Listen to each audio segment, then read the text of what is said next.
Hi everyone, welcome back to my channel. আজকে আমি সন্ধ্যা থেকে ব্লগ করছি।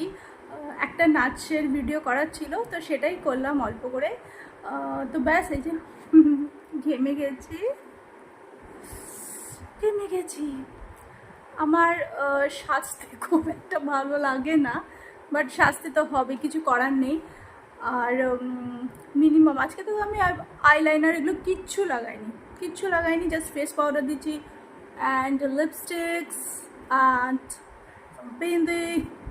তো ব্যাস এই আর একটু এই যে কানের পরেছে, এই আমার আউটফিট। একটা শাড়ি ব্লাউজ, মানে শাড়ি আজকে টায়ার করেছিলাম। আর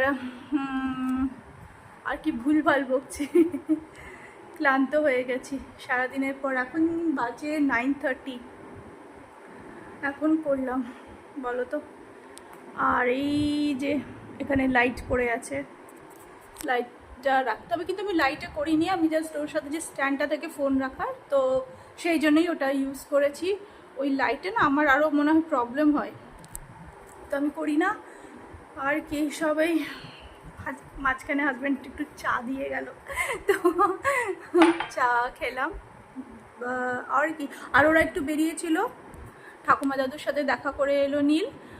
তো বললাম যাও, ওখানে আমার আরেকজন মানে আমার মানে নিজের দেওয়ার তো একজন, বাট এমনি যদি আমার শ্বশুরবাড়ির দিক থেকে তো দেওয়ার অনেকগুলোই আছে, তো তার মধ্যে আর একজন যে যারটা তো দেওয়ার একজন আছে তো তার মানে মিসেস, মানে ওই যারটা তো তো যাই হোক, ওর সাথেও তো অনেকদিন দেখা করা হয়নি, তো বলছিল যেতে, বাট আমার মাথায় ছিল যে আমাকে আজকে একটা ভিডিও করতে হবে।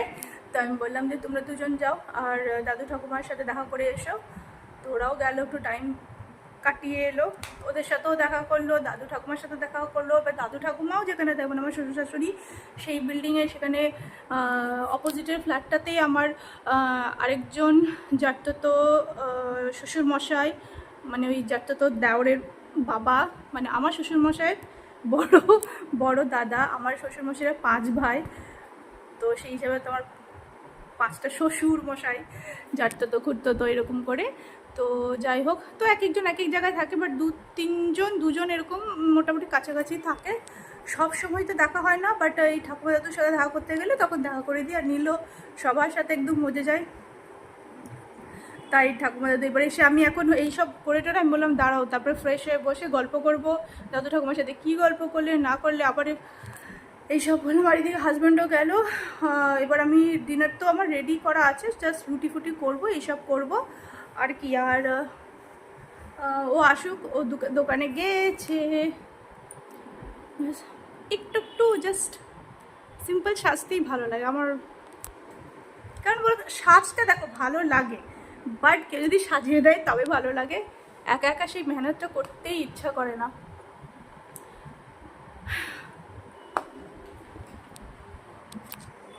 আগে আমি যখন ডান্স পারফরমেন্স করতাম আমাকে কেউ সাজিয়ে দিত, আমি নিজে খুব একটা ভালো পারতাম না।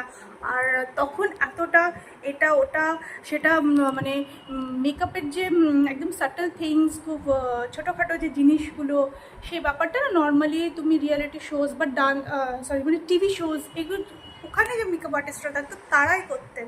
তখন এতটা ব্যাপারটা মানে স্প্রেড হয়নি। তো এখন তো মেকআপ আর্টিস্ট অ্যান্ড সব কিছুর একটা মানে মেকআপও একটা ট্যালেন্ট, সেটারও একটা অকুপেশন, মানে ইউটিউবের থ্রুতে বলো এতে বলো, তো মানে বেরিয়ে এসছে ব্যাপারটা, একটা মানে বলো না কাজের সুযোগ হয়ে গেছে। তো যাই হোক, তো আমরা ওই ওনারা করে দিতেন, তো তাই করেছি। বাট আমি নিজে কখনো একদম কন্ট্রোলিং এইভাবে তো করতাম না, বাট এখন ওই যুগের সাথে চলতে হয়, তো যুগের সাথেই চলছি, তো এইসবই করছি তাও অত ভালো পারি না। এটা রেখে দিই, হ্যাঁ।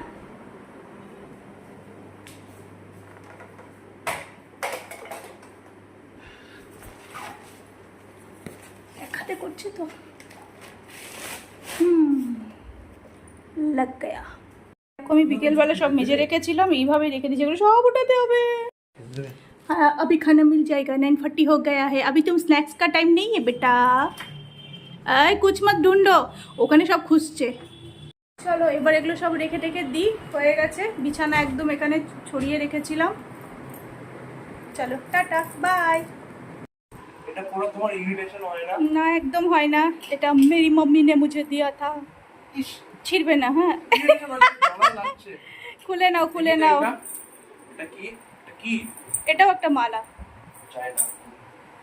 চলো তুমি পড়াশোনা করো, এক্সাম আসছে। এসব আজীব আজীব জিনিস কেন করো? पढ़ो पढ़ो, मैं पढ़ाई पूछूंगी। Bye guys. আপনারা সবাই ভালো থাকুন, সুস্থ থাকুন এই কামনা করি। Bye guys.